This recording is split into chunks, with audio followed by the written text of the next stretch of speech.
देखते हैं अगला सवाल क्या है।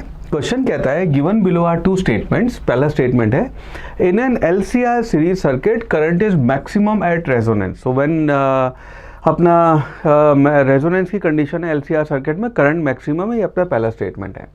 सेकंड स्टेटमेंट कहता है कि current in a purely resistive circuit can never be less than in a series LCR circuit when connected to same voltage source. तो हमें बताना है in light of the about two statement choose the correct from the option given below.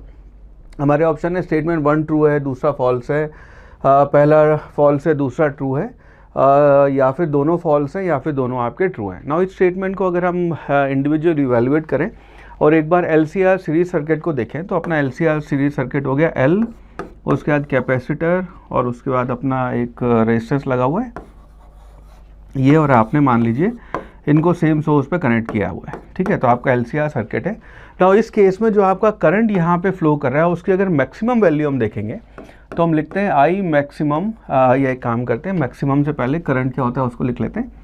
So I will be equal to I naught जो आपका वो है that will be equal to V naught divided by Z, और Z यहाँ पे अपना impedance है और जेड को हम कहते हैं Z will be equal to under root of R square plus आपका एक्सएल माइनस एक्सी का होल स्क्वायर। नाउ जब हम ये बात कर रहे हैं कि रेजोनेंस की कंडीशन है तो रेजोनेंस की कंडीशन में आपका एक्सएल जो है that will be equal to XC, और इसी को हम यहाँ पे लिख देते हैं XL will be equal to omega L, XC हो जाएगा 1 बाय ओमेगा सी, ओमेगा को इधर ले आएँ तो omega will be equal to under root of 1 by L C आपकी रेजोनेंस की कंडीशन होती है। नाउ इस केस में ये हम कह रहे हैं current is maximum at resonance, तो ये वाली कंडीशन है तो ये वाला आपका ये वाली टर्म आपकी जीरो हो जाएगी, that means Z will be equal to R, और ये आपका आर जो है जिससे हम यहाँ पे प्योरली रेजिस्टिव सर्किट है जिससे हम यहाँ डिवाइड कर रहे हैं, तो इसका मतलब है कि I will be equal to maximum at resonance will be equal to V naught divided by R, which means पहला स्टेटमेंट आपका ट्रू है। Now let's evaluate the second statement.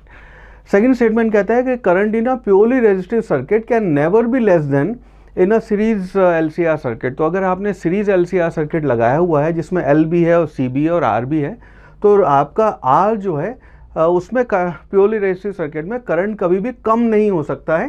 So even this statement is true, which means आपकी दोनों statement true हैं, hence आपका both statement 1 and 2 are true. Option D वो आपका सही होगा जवाब।